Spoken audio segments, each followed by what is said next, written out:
Dear students, നമ്മൾ കഴിഞ്ഞ ക്ലാസ്സിൽ പ്രോബബിലിറ്റി എന്ന ചാപ്റ്ററിലെ എക്സസൈസ് 16.3 സ്റ്റാർട്ട് ചെയ്തിരുന്നു.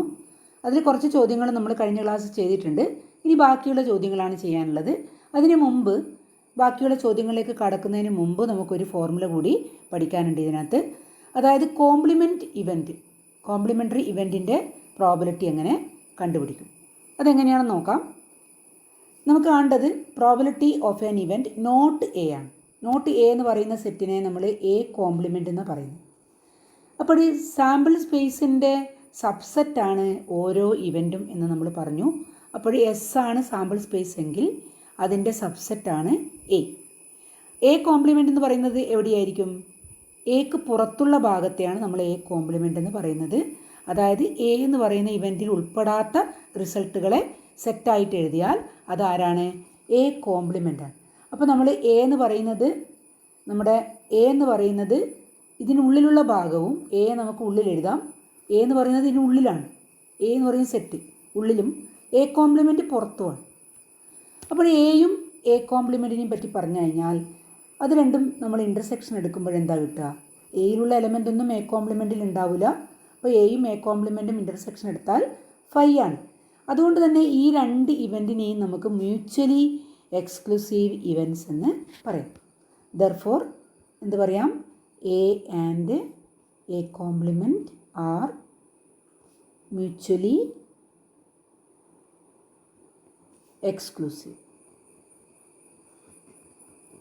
എക്സ്ക്ലൂസീവാണ്. കൂടാതെ എയും എ കോംപ്ലിമെൻറ്റും യൂണിയൻ എടുത്തു കഴിഞ്ഞാൽ നമുക്ക് എന്താ കിട്ടും? എയും എ കോംപ്ലിമെൻറ്റും യൂണിയൻ എടുത്തു കഴിഞ്ഞാൽ എസ് കിട്ടും, അല്ലേ? സാമ്പിൾ സ്പേസ് കിട്ടും. കാരണം എയിലില്ലാത്ത എസ്സിലുള്ള എലമെൻ്റാണ് എ കോംപ്ലിമെൻറ്റിലുള്ളത്. അപ്പോൾ എയും എ കോംപ്ലിമെൻറ്റും യൂണിയൻ എടുത്താൽ നമുക്ക് സാമ്പിൾ സ്പേസ് എസ് കിട്ടും. ഇനി നമുക്ക് നമ്മുടെ ഫോർമുല അപ്ലൈ ചെയ്യാം. രണ്ട് മ്യൂച്വലി എക്സ്ക്ലൂസീവ് ഇവൻസിൻ്റെ പ്രോബബിലിറ്റി യൂണിയൻ്റെ പ്രോബബിലിറ്റി, അതായത് P of A union A complement. എയും എ കോംപ്ലിമെൻറ്റും മ്യൂച്വലി എക്സ്ക്ലൂസീവാണെന്ന് പറഞ്ഞു. യൂണിയൻ്റെ കോംപ്ലിമെൻറ്റ് അതിൻ്റെ പ്രോബബിലിറ്റി നമ്മൾ എടുക്കുമ്പോൾ P of A plus P of A complement. കഴിഞ്ഞ ക്ലാസ്സിൽ നമ്മൾ പറഞ്ഞതാണ്, if A and B are mutually exclusive P of A union B equal to P of A plus P of B. ഇവിടെ ബിക്ക് പകരം നമ്മൾ ആരെ എടുത്തു? A compliment. A and A complement are mutually exclusive. Therefore P of A union A complement equal to P of A plus P of A complement. ഇനി എയും A കോംപ്ലിമെൻറ്റും union എടുക്കുമ്പോൾ നമുക്ക് കിട്ടുന്നത് എസ് ആണ്, അല്ലേ? എസ് എന്ന് പറഞ്ഞാൽ സാമ്പിൾ സ്പേസ് ആണ്. അപ്പോൾ ഇത് ആക്ച്വലി എന്താണ്? എസ് ആണ്. അപ്പോൾ നമുക്ക് അടുത്തൊരു സ്റ്റെപ്പിൽ എഴുതാം. P of S equal to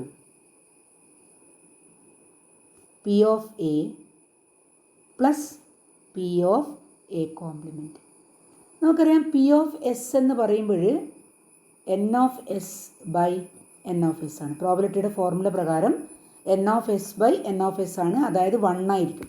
അപ്പോൾ ഇവിടെ 1 equal to P of A plus P of A complement എന്ന് കിട്ടും. നമുക്ക് വേണ്ടത് പി ഓഫ് എ കോംപ്ലിമെൻ്റ് ആണ്. Therefore P of A complement is equal to 1 minus P of A എന്ന് കിട്ടും. അപ്പോൾ ഈ ഫോർമുലയാണ് നമ്മൾ ഓർത്ത് വെക്കേണ്ടത്. Complementary event of an event A, that is P A complement, it is probability P of A complement equal to 1 minus P of A. ഈ formula ഓർത്ത് വെക്കുക. ഒരു ഇവൻറ്റിൻ്റെ കോംപ്ലിമെൻ്റ് എന്ന് പറഞ്ഞാൽ നോട്ട് എ, അതായത് ഇപ്പം ഗെറ്റിംഗ് ആൻ ഈവൺ നമ്പർ എന്നാണെങ്കിൽ getting A odd number എന്ന് പറയുന്നതാണ് നമ്മൾ എ കോംപ്ലിമെൻ്റ് ആയിട്ട് പറയാം. അതായത് എ അല്ലാത്തത് റിസൾട്ടുകളെയാണ് നമ്മൾ സെറ്റായിട്ട് എഴുതുമ്പോൾ എ കോംപ്ലിമെൻ്റ് എന്ന് പറയുന്നത്. അപ്പോൾ ഈ ഫോർമുല ഒന്ന് ഓർത്ത് വെക്കുക. നമ്മളിപ്പോഴും പഠിച്ച result P of A complement equal to P of not A, that is equal to 1 minus P of A. പെട്ടെന്ന് ഓർമ്മിച്ച് വെക്കാൻ വേണ്ടി നോട്ട്ബുക്കിൽ പ്രത്യേകം നോട്ട് ചെയ്യുക. നമുക്കതിൻ്റെ ആദ്യത്തെ ഒരു ചോദ്യം നോക്കാം. If 2/11 is the probability of an event, what is the probability of the event not A? What is the probability of the event not A? Therefore, we write P of A equal to 2/11. And what is P of A complement? That is equal to 1 minus P of A. It is equal to 1 minus 2/11. That is equal to 9/11. ഇത്രയും സിമ്പിളായൊരു പ്രോബ്ലമാണിത്. നമുക്ക് ഇതുപോലെ വളരെ സിമ്പിളായിട്ടുള്ള questions തന്നെയാണ് സാധാരണ ചോദിക്കാറ്. അടുത്ത ഒരു ചോദ്യം നോക്കാം. A letter is chosen at random from the word assassination. Find the probability that the letter is A vowel and the second one it is A consonant. അപ്പോൾ രണ്ട് ആൻസർ നമുക്കിവിടെ കണ്ടുപിടിക്കാനുണ്ട്. ഒന്നാമത്തത്, ഒരു ലെറ്റർ നമ്മൾ ഇതിനകത്തുനിന്ന് സെലക്ട് ചെയ്യുന്നു. ഈ വേർഡിനകത്തുനിന്ന് ഒരു ലെറ്റർ സെലക്ട് ചെയ്യുന്നു. അപ്പോൾ ചോദിക്കുന്നത് അതൊരു വവലാകാനുള്ള പ്രോബിലിറ്റിയാണ് ചോദിക്കുന്നത്. നമ്മൾ ആദ്യം ഇതിനകത്ത് എത്ര സാമ്പിൾ പോയിൻറ്റ്സ് ഉണ്ടാവും എന്ന് പറ. ഒന്നോർത്ത് നോക്കിയേ, എത്ര സാമ്പിൾ പോയിൻറ്റ്സ് ഉണ്ടാവും? എത്ര ലെറ്റർ ഉണ്ടോ അത്രയും സാമ്പിൾ പോയിൻറ്റ്സ് ഉണ്ടാവും. അപ്പോൾ നമുക്കതിൻ്റെ ലെറ്ററിനെ ഒന്ന് കൗണ്ട് ചെയ്യാം. 1 2 3 4 5 6 7 8 9 10 11 12 13. അപ്പോൾ ഇവിടെ നമുക്ക് സാമ്പിൾ പോയിൻറ്റ്സിൽ 13 എലമെൻറ്റ്സ് ഉണ്ട്. അപ്പോൾ നമ്മൾ ഒന്നാമത്തെ ചോദ്യം ചെയ്യുമ്പോൾ 13 എലമെൻറ്റ്സ് ആണുള്ളത്. അപ്പോൾ അവിടെ പി ഓഫ് എ എന്ന് എടുക്കാം നമുക്ക്, അല്ലേ? വവ്വൽ കിട്ടുക എന്നുള്ളത് ഒരു ഇവൻറ്റ് എ എന്ന് എടുത്താൽ നമുക്കതിൻ്റെ ഔട്ട് ഓഫ് 13 ആണ് നമ്മൾ വേണ്ടത്. ഇനി എത്ര വവ്വൽ ഇതിനകത്ത് ഉണ്ടെന്നൊന്ന് കൗണ്ട് ചെയ്യണം. വവ്വൽസ് ഏതൊക്കെയാണെന്ന് നോക്കാം. എ, അപ്പോൾ 1 2 3 3 എ ഉണ്ട്. പിന്നെ ഐ 4 5 6 ഉണ്ട്, അല്ലേ? അപ്പോൾ 6/13 ആയിരിക്കും ഇതിൻ്റെ ആൻസർ വരിക. ഇനിയിപ്പോൾ അതിൻ്റെ കോംപ്ലിമെൻറ്റ് വരുമ്പോൾ പി ഓഫ് എ കോംപ്ലിമെൻറ്റ് വരുമ്പോൾ എന്ത് വരും? കൺസോണൻ്റ് ആയിരിക്കും, അല്ലേ? വവ്വൽ അല്ലെങ്കിൽ ആരാണ്? കൺസോണൻ്റ് ആണ്. അപ്പോൾ കൺസോണൻ്റ് എന്ന് പറയുന്നത്, ഗെറ്റിംഗ് എ കൺസോണൻ്റ് എന്ന് പറയുന്നത് വവ്വൽ കിട്ടുക എന്നുള്ളതിൻ്റെ കോംപ്ലിമെൻ്റ് ആണ്. അപ്പോൾ നമുക്ക് പി ഓഫ് എ കോംപ്ലിമെൻ്റ് ആയിട്ട് എടുക്കാം. P of A complement is equal to 1 minus P of A എന്ന് എടുക്കാം. That is equal to 1 minus 6/13. That is equal to 7/13. ഇങ്ങനെ ചെയ്യാം. അപ്പോൾ ഇത് കൺസോണൻറ്റും വവ്വലും അങ്ങോട്ടും ഇങ്ങോട്ടും കോംപ്ലിമെൻ്റ് ആണെന്നുള്ളത് മനസ്സിലാക്കണം. അങ്ങനെയാണെങ്കിൽ ഇങ്ങനെ ചെയ്താൽ മതി. അല്ലെങ്കിൽ കൺസോണൻറ്റ് മാത്രം എന്നുള്ളത് നമ്മൾ നേരത്തെ വവ്വൽ മാത്രം ചെയ്തതുപോലെ വേണമെങ്കിൽ ഇവിടെ ചെയ്യാം. എത്ര കൺസോണൻ്റ് എന്ന് കൗണ്ട് ചെയ്തിട്ട് total number of elements in the sample points എഴുതിയിട്ട് സാമ്പിൾ സ്പേസ് എഴുതിയിട്ട് ചെയ്യാം. അപ്പോൾ അത് ശ്രദ്ധിക്കുക. ഇത് ഞാനിപ്പം തിരിച്ചറിഞ്ഞു നമ്മൾ, അല്ലേ? ഒന്ന് മറ്റതിൻ്റെ കോംപ്ലിമെൻ്റ് ആണെന്ന് തിരിച്ചറിഞ്ഞത് കൊണ്ട് ഈ ഫോർമുല ഉപയോഗിച്ചു, അത്രയേ ഉള്ളൂ. ഇനി അടുത്ത ചോദ്യം നോക്കാം. In A lottery A person chooses 6 different natural numbers at random from 1 to 20. And if these 6 numbers match with the 6 numbers already fixed by the lottery committee, he wins the prize. What is the probability of winning the prize in the game? അപ്പോൾ ഇതിനകത്തൊരു lottery committee 1 മുതൽ 20 വരെയുള്ള സംഖ്യകളിൽ 6 സംഖ്യകൾ fix ചെയ്തിട്ടുണ്ട്. അപ്പോൾ ആ 6 സംഖ്യകൾ ഒരു ആൾ ചൂസ് ചെയ്യുന്നുണ്ടെങ്കിൽ അയാൾക്ക് ലോട്ടറി അടിക്കും. അതാണ് ക്വസ്റ്റ്യനിൽ പറയുന്നത്. അപ്പോൾ അയാൾക്ക് ലോട്ടറി കിട്ടാനുള്ള, അയാൾ വിൻ ചെയ്യാനുള്ള പ്രോബിലിറ്റി എന്താണ് എന്നാണ് ചോദ്യം. നമുക്കറിയാം ആ കോമ്പിനേഷനിൽ 6 സംഖ്യകളുടെ ഒരു കോമ്പിനേഷനാണ് നമ്മുടെ സാമ്പിൾ പോയിന്റിൽ ഉണ്ടാവുക. അപ്പോൾ അല്ലേ, 1 മുതൽ 20 വരെയുള്ള സംഖ്യകളിൽ 6 സംഖ്യകൾ, അതൊരു പ്രത്യേക കോമ്പിനേഷൻ അവിടെ പറയുന്നുണ്ട്. ആ ഒരു കമ്മിറ്റി പറഞ്ഞ ആ കോമ്പിനേഷനിൽ ഏത് സംഖ്യകൾ വേണമെങ്കിലും ഏത് ഓർഡറിൽ വേണമെങ്കിലും എടുക്കാം.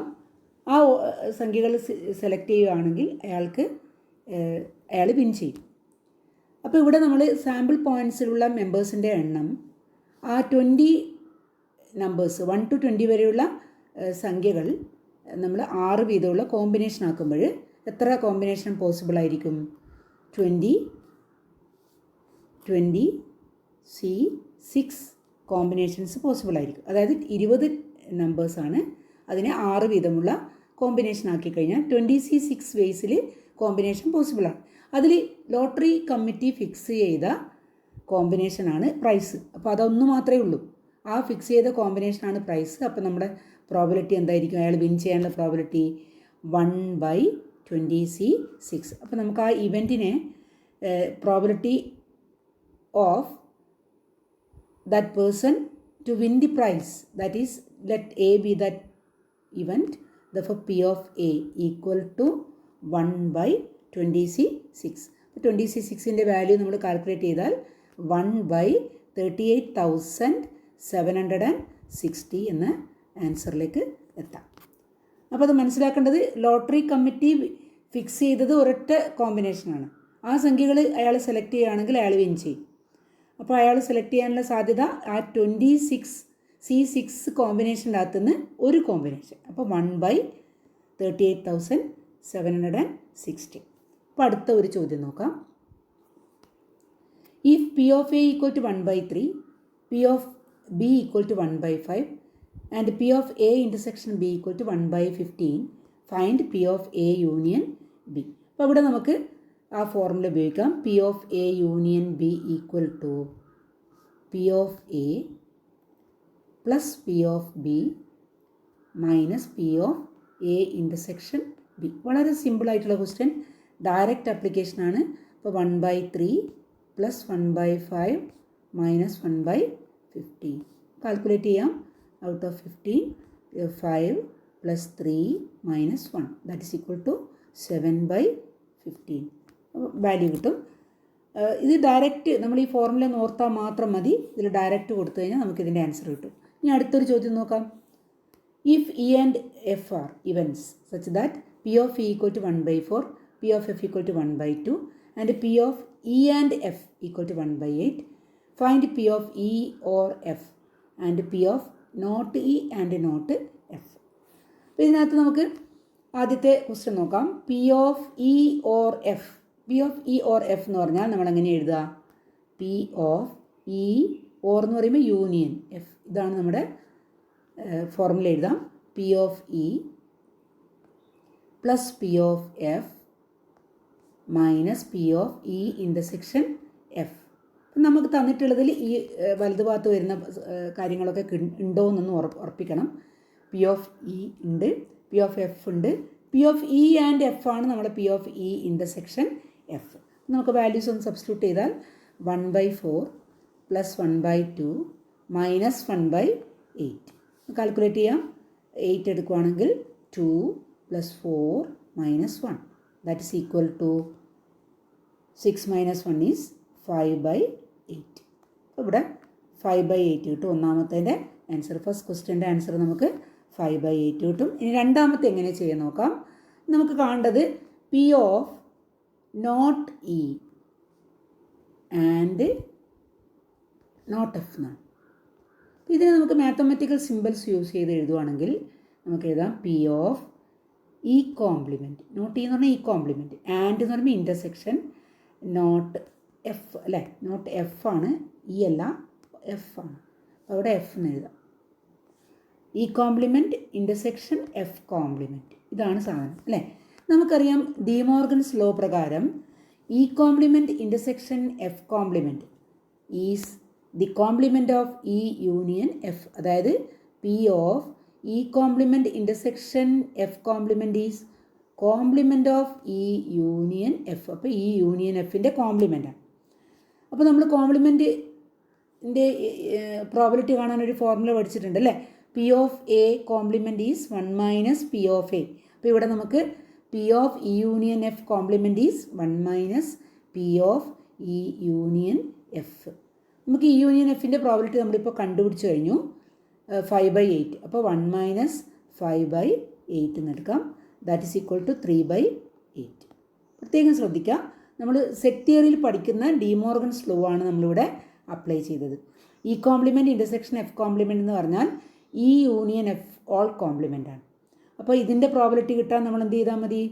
1 minus P of E union F എടുക്കാം. അപ്പോൾ 1 മൈനസ് 5/8 ഇസ് ഈക്വൽ ടു 3/8. ഇനി അടുത്ത ഒരു ചോദ്യം നോക്കാം. ആറാമത്തെ question. In A class 11 of A school 40% of the students study mathematics and 30% study biology. 10% of the class study both mathematics and biology. If a student is selected at random from the class, find the probability that he will be studying mathematics or biology. അപ്പോൾ question കാണുമ്പോൾ കുറച്ച് lengthy ആയിട്ട് നമുക്ക് തോന്നുമെങ്കിലും വളരെ സിമ്പിളായിട്ടുള്ള ചോദ്യമാണ്. പ്രത്യേകം ഓർത്ത് വെക്കേണ്ടത് ഈ പെർസെൻറ്റേജ് ആയിട്ട് തരുമ്പോൾ നമുക്ക് പ്രോബിലിറ്റി എഴുതാൻ കുറച്ചുകൂടി എളുപ്പമാണ്. നമുക്ക് ഈ മാത്തമാറ്റിക്സ് സ്റ്റഡി ചെയ്യുന്ന കുട്ടികളുടെ ഗ്രൂപ്പിനെ M എന്ന് വിളിക്കാം, ബയോളജി പഠിക്കുന്ന കുട്ടികളെ B എന്ന് വിളിക്കാം, ആ ഒരു ഇവൻറ്റിനെ. അപ്പം കുട്ടികൾ മാത്സ് പഠിക്കുന്നു എന്നുള്ള ഇവൻറ്റിനെ നമുക്ക് എം എന്നും ബയോളജി പഠിക്കുന്നു എന്നുള്ള ഇവൻറ്റിനെ ബി എന്ന് വിളിച്ചാൽ പി ഓഫ് എം നമുക്കിവിടെ എഴുതാം. P of M equal to 40% ആണ്, അതായത് 40/100. അപ്പോൾ ടോട്ടൽ 100 ആയിട്ട് എടുക്കുന്നു. 40/100 നമുക്ക് പി ഓഫ് എം എഴുതാം. അതുപോലെ പി ഓഫ് ബയോളജി പഠിക്കുക എന്നുള്ളത് നമ്മൾ ബി എന്ന ഇവൻ്റായിട്ട് എടുത്താൽ പി ഓഫ് ബി എന്താണ്? 30/100. ഇപ്പോൾ ബയോളജിയും മാത്സും പഠിക്കുന്നു. ആ ഒരു ഇവൻറ്റിനെ നമുക്ക് P of M intersection B എന്ന് വിളിക്കാം. That is equal to 10%. അപ്പോൾ 10/100 എന്ന് എഴുതാം. ഇനി നമുക്ക് 10/100 ആണ്. ഇത് ഞാൻ സിംപ്ലിഫൈ ചെയ്യാത്തത് മനഃപൂർവ്വമാണ്. നമുക്ക് കാൽക്കുലേറ്റ് ചെയ്യാൻ കുറച്ചുകൂടി ഈസി ആയിട്ട് ചെയ്യാം. അപ്പോൾ അടുത്ത എന്താണ് കാണേണ്ടത്? Find the probability that he will be studying mathematics or biology. അപ്പോൾ ഇവിടെ മാത്സ് പഠിക്കുക എന്നുള്ള ഇവൻറ്റിനെ എം എന്ന് വിളിച്ചു, ബയോളജി പഠിക്കുക എന്നുള്ള ഇവൻറ്റിനെ ബി എന്ന് വിളിച്ചു. അപ്പോൾ മാത്സ് ഓർ ബയോളജി പഠിക്കുക എന്നുള്ള ഇവൻറ്റിനെ നമുക്ക് P of M union B എന്ന് വിളിക്കാം.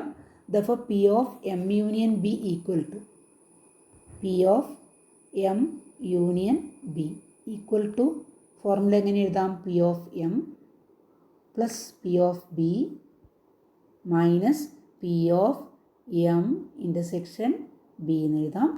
That's equal to P of M is 40/100, P of B is 30/100 minus P of M intersection B 10/100.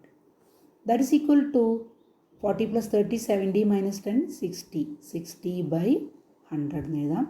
നമ്മൾ സിംപ്ലിഫൈ ചെയ്താൽ ദാറ്റ് ഈസ് ഈക്വൽ ടു 3/5. നമ്മുടെ ആൻസർ 3/5 എന്ന് കിട്ടും. വളരെ സിമ്പിൾ ക്വസ്റ്റ്യൻ ആണ്. ക്വസ്റ്റ്യൻ കുറച്ച് ലെങ്തി ആണെന്നേ ഉള്ളൂ. കാര്യങ്ങൾ വായിച്ച് മാത്തമാറ്റിക്കൽ ടേംസിലേക്ക് മാറ്റുകയാണെങ്കിൽ സിമ്പിളായിട്ട് നിങ്ങൾക്ക് ഈ ചോദ്യം ചെയ്യാം.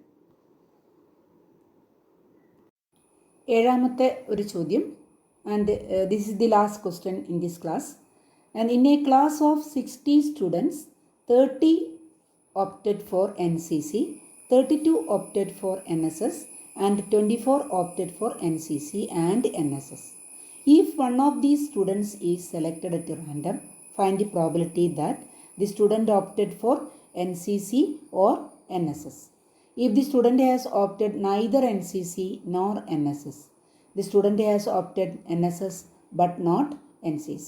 ഇപ്പോൾ NSSനെ നമുക്ക് NCCയെ നമുക്ക് ഇവൻറ്റ് എ എന്ന് എടുക്കാം. ഓപ്റ്റിംഗ് NCC എന്നുള്ളത് ഇവൻറ്റ് എ എന്നും NSS എന്നുള്ളത് ഇവൻറ്റ് ബി എന്ന് എടുക്കുകയാണെങ്കിൽ നമുക്ക് 60 സ്റ്റുഡൻസ് ആണ് ആകെയുള്ളത്. അതിൽ 30 ഓപ്റ്റഡ് ഫോർ NCC. അപ്പോൾ നമുക്ക് പി ഓഫ് എ എങ്ങനെ എഴുതാം?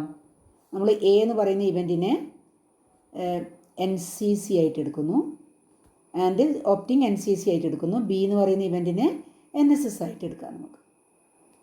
അപ്പോൾ പി ഓഫ് എ എന്തായിരിക്കും? പി ഓഫ് എ എങ്ങനെ എഴുതാം? നമുക്ക് 30 ഓപ്റ്റഡ് ഫോർ NCC, അപ്പോൾ 30/60 എന്ന് എടുക്കാം. 30/60 ആണ്. 30/60 ദാറ്റ് ഈസ് ഈക്വൽ ടു 1/2 എന്ന് എടുക്കാം. ഇനി പി ഓഫ് ബി എങ്ങനെ എഴുതാം? നമുക്കിവിടെ പി ഓഫ് എ കിട്ടിയിട്ടുണ്ട്, ഒന്നുകൂടി എഴുതാം. ഈസ് 1/2 അല്ലേ?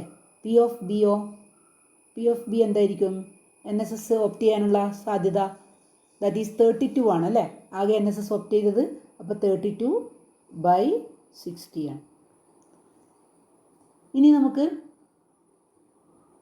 P of A intersection B നോക്കാം.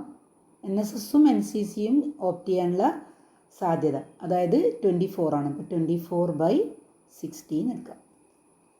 ഇനി നമുക്ക് ഒന്നാമത്തെ ചോദ്യം നോക്കാം. എന്താണ് കാണേണ്ടത്? P of A or B അല്ലേ? അതായത് P of A union B ആണ്.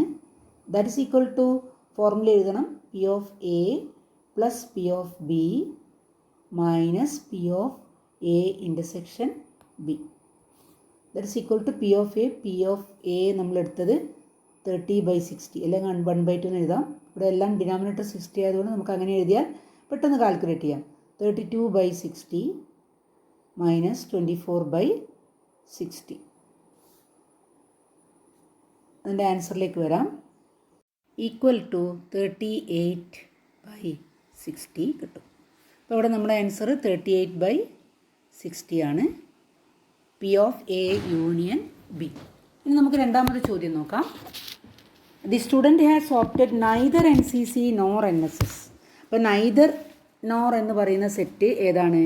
നമ്മൾ സെറ്റ് തിയറിയിൽ ആദ്യത്തെ ഭാഗത്ത് സെറ്റ് എന്നുള്ള ചാപ്റ്ററിൽ പഠിക്കുന്നുണ്ട്. നൈദർ നോർ എന്ന് പറയുമ്പോൾ P of A complement intersection B complement ആണ് നൈദർ നോർ എന്ന് പറയുന്ന സെറ്റ്. പക്ഷേ ഇവിടെ നമുക്ക് ഡിമോർഗൻസ് ലോ ഉപയോഗിച്ചാൽ ഇതിനെ നമുക്ക് പി ഓഫ് എ യൂണിയൻ ബിയുടെ കോംപ്ലിമെൻ്റ് ആയിട്ട് എഴുതാം അല്ലേ. A complement intersection B complement is P of A union B all complement that is equal to 1 minus P of A union B എഴുതാം. അതായത് A union B all complement is A complement intersection B complement. അത് നമ്മൾ first ചാപ്റ്ററിൽ സെറ്റിൽ പഠിക്കുന്നതാണ്. അപ്പോൾ P of A complement intersection B കോംപ്ലിമെൻറ്റിനെ നമുക്ക് എങ്ങനെ എഴുതാം? P of A union B all compliment എന്ന് എഴുതാം. ഇനി കോംപ്ലിമെൻ്ററി സെറ്റിൻ്റെ പ്രോബിലിറ്റി കണ്ടുപിടിക്കാൻ നമ്മൾ പഠിച്ചിട്ടുണ്ട്. പി ഓഫ് എ കോംപ്ലിമെൻറ്റ് എന്ന് പറഞ്ഞാൽ 1 മൈനസ് പി ഓഫ് എ ആണ്. അപ്പോൾ 1 minus P of A union B എന്ന് എഴുതാം. എ യൂണിയൻ ബിയുടെ പ്രോബിലിറ്റി നമ്മളിപ്പോൾ കണ്ടു കഴിഞ്ഞു. അപ്പോൾ 1 മൈനസ് 38/60 എന്ന് എഴുതാം. ദാറ്റ് ഈസ് ഈക്വൽ ടു 22/60 എന്ന് എഴുതാം. That is equal to 11/30. 22/60 that is 11/30. അപ്പോൾ ഇതാണ് നമ്മളെ രണ്ടാമത്തതിൻ്റെ ആൻസർ. അപ്പോൾ നൈദർ നോർ എന്ന് പറയുമ്പോൾ ഓർത്ത് വെക്കുക, നൈദർ എ നോർ ബി എന്ന് പറഞ്ഞാൽ A complement intersection B complement ആണ്. ഇനി അടുത്തൊരു ചോദ്യം നോക്കാം. എന്താണ് അടുത്ത ചോദ്യത്തിൽ പറയുന്നത്? Student opted NSS but not NCC. അതായത് NSS ബട്ട് നോട്ട് NCC എന്ന് പറയുമ്പോൾ ആ പ്രോബിലിറ്റി എന്ന് പറയുന്നത് P of NSS but not NCC. അതായത് NSS എന്ന് പറയുന്നത് നമ്മൾ ബി ആയിട്ടല്ലേ എടുത്തത് അല്ലേ. ബി ഉണ്ട് പക്ഷേ നോട്ട് NCC. അപ്പോൾ ബി ഇൻ്റർസെക്ഷൻ എ കോംപ്ലിമെൻ്റ് ആണ് ആ set. That is actually probability of B minus A ആണ്. ബി മൈനസ് എ നമ്മൾ കണ്ടുപിടിക്കുന്നത് എങ്ങനെയാണ്? ബി മൈനസ് എ ഈസ് നമ്മളെ number of elements in B minus A. എങ്ങനെ കിട്ടും? Number of elements in B minus A കാണാൻ നമ്മൾ ചെയ്യുന്നത് നമ്പർ ഓഫ് എലമെൻറ്റ്സ് ഇൻ ബിയിൽ നിന്ന് number of elements in B intersection A subtract ചെയ്താൽ മതി അല്ലേ. അപ്പോൾ നമുക്കിവിടെ എന്ത് കിട്ടും? N of B minus N of B intersection A എന്ന് പറയുന്നത് നമ്മുടെ എലമെൻറ്റ്സ് 32 ആണ് ബിയിലുള്ളത്. അപ്പോൾ 32-ൽ നിന്ന് എ ഇൻ്റർസെക്ഷൻ ബിയിലുള്ളത് 24 അല്ലേ, അത് മൈനസ് ചെയ്യണം. അപ്പോൾ നമുക്ക് കിട്ടുന്നത് 8 ആണ്. അപ്പോൾ 32 നിന്ന് 24 പോകുമ്പോൾ 8 കിട്ടും. ഇവിടെ P of B minus A ആണ് വേണ്ടത്. അപ്പോൾ 8 എലമെൻറ്റ്സ് ബി മൈനസ് എയിലുണ്ട് ഔട്ട് ഓഫ് 60. അപ്പോൾ 8/60 ദാറ്റ് ഈസ് ഈക്വൽ ടു നമുക്ക് 4 കൊണ്ട് ഡിവൈഡ് ചെയ്യുമ്പോൾ 2/15 കിട്ടും. അപ്പോൾ ആൻസർ 2/15 ആണ്. ഇതൊന്നുകൂടി പറയാം. അതായത് ബി ഇൻ്റർസെക്ഷൻ എ കോംപ്ലിമെൻ്റ് ആണ്. Probability of B intersection A complement എന്ന് പറഞ്ഞാൽ ബി മൈനസ് എ ആണ്. ഇവിടെ നമ്മൾ പറഞ്ഞത് ഓപ്റ്റഡ് NSS, അതായത് ബി ഓപ്റ്റ് ചെയ്യുന്നു, അതേസമയം NCC ഓപ്റ്റ് ചെയ്യുന്നില്ല. അപ്പോൾ A complement, B intersection A complement, B but not A ആണ്. അപ്പോൾ ഇവിടെ അതിനെ P of B minus A എന്ന് പറയാം. അതായത് P of B minus A കണ്ടുപിടിക്കുമ്പോൾ നമുക്ക് number of elements in B minus A by number of elements in the sample space. അപ്പോൾ ബി മൈനസ് എയിൽ എത്ര മെമ്പർ ഉണ്ടെന്ന് എങ്ങനെ കണ്ടുപിടിക്കുക? Number of elements in B minus number of elements in the B intersection A. അപ്പം 32 minus 24 that is equal to 8. അപ്പോൾ ഇവിടെ 8/60 വരും. സിംപ്ലിഫൈ ചെയ്താൽ നമുക്കത് 2/15 എഴുതാം. അപ്പം നന്നായിട്ട് ഓരോ ചോദ്യം നന്നായിട്ട് മനസ്സിലാക്കുക, വായിച്ച് മനസ്സിലാക്കി അതിൽ വേണ്ടുന്ന ഫോർമുലകൾ കൊടുത്ത് സെറ്റ് തിയറിയിൽ ആവശ്യമുള്ള റിസൾട്ടുകൾ നമുക്കതിൽ ഉപയോഗിച്ചുകൊണ്ട് ചെയ്യാം. ബാക്കിയുള്ള ചോദ്യങ്ങൾ നിങ്ങൾ ഹോംവർക്കായി ചെയ്ത് നോക്കുക. കിട്ടാത്ത ഉത്തരങ്ങൾ നമ്മൾ ഡിസ്കസ് ചെയ്യാം. അപ്പോൾ അടുത്ത ചാപ്റ്ററാണ് തുടങ്ങേണ്ടത്, സ്റ്റാറ്റിസ്റ്റിക്സ്. നമുക്ക് അടുത്തൊരു ക്ലാസ്സിൽ അടുത്തൊരു വീഡിയോയിൽ സ്റ്റാറ്റിസ്റ്റിക്സ് സ്റ്റാർട്ട് ചെയ്യാം.